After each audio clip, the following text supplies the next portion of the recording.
महंत स्वामी महाराज सत्संग दीक्षाना 41 श्लोकમાં કહે છે કે આત્મહત્યા કરવી તે પણ હિંસા છે। આથી પડતું મૂકવું, ગળે ટૂંપો ખાવો, ઝેર ખાવું ઇત્યાદિ કોઈ રીતે આત્મહત્યા ક્યારેય ન કરવી। અને 42 નંબરના શ્લોકમાં કહે છે કે દુઃખ, લજ્જા, ભય, ક્રોધ તથા રોગ ઇત્યાદિ આપત્તિને કારણે કે પછી ધર્મને અર્થે પણ કોઈએ પોતાની કે અન્યની હત્યા ન કરવી। આ વાત આપણે સૌએ શાંતિથી અને ગંભીરતાથી સમજવી જોઈએ કે આત્મહત્યા એ કોઈ ઉકેલ નથી। જીવન છોડવાથી સમસ્યાઓ ખતમ થતી નથી, પરંતુ સમસ્યાઓ પોતાના પરિવાર અને સ્વજનોના જીવનમાં ક્યારેય ન ભરાય એવી ખોટ છોડી જાય છે।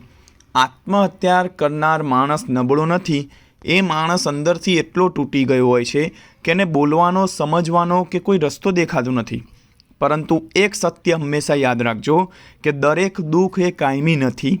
પરિસ્થિતિ બદલાય છે, સમય બદલાય છે, પરંતુ એકવાર જીવન ગયું તો પાછું ક્યારેય આવતું નથી। દુઃખ આવે ત્યારે સહન કરવું, વાત કરવી, સમજાવવું, એકબીજાને કહેવું, આ બધું સહેલું નથી, પણ આ જ સાચો અને સલામત રસ્તો છે। સહન કરવું એ કમજોરી નથી, સહન કરવું એ સમજદારી છે। આજે નહીં તો કાલ પરિસ્થિતિ જરૂર બદલાય છે, પરંતુ આત્મહત્યા કરનાર ક્યારેય કોઈ પ્રશ્નનો ઉકેલ લાવતો નથી। આ વાત હું માત્ર સમજાવવા માટે નથી કહી રહ્યો, પરંતુ હવે હું તમને હાલમાં બનેલી એક સાચી અને દુઃખદ ઘટના કહું કે ઉત્તર પ્રદેશના જૌનપુર શહેરનો આ બનાવ છે। એક રેલવે કર્મચારી હતો, તેને લગ્નને 4 વર્ષ થયા હતા અને બહારથી બધું સામાન્ય લાગતું હતું, પરંતુ અંદરથી તે વ્યક્તિ પીડાતો જીવતો હતો। એક દિવસ તે માણસે ચાલતી ટ્રેન સામે કૂદી જઈ પોતાનું જીવન સમાપ્ત કરી દીધું। રેલવે કર્મચારી અને એ જ તેણે ટ્રેન સામે કૂદીને પોતાનું જીવન સમાપ્ત કરી દીધું।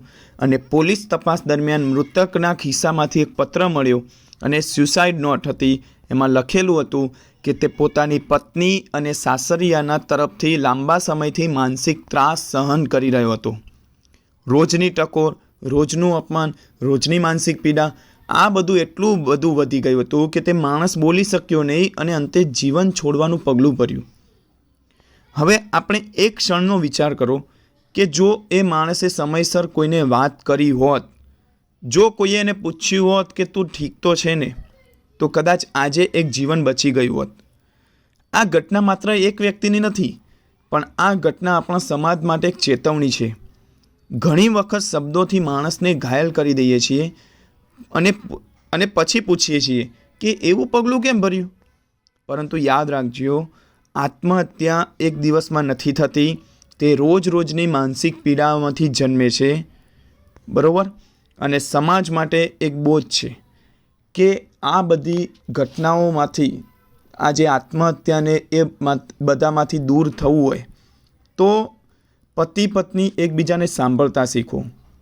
સાસરિયાવાળા હોય એ પણ વહુ કે જમાઈને માણસ તરીકે નહીં, એટલે કે આપણા અંગત તરીકે સમજો, આપણા દીકરા દીકરીની જેમ સમજો।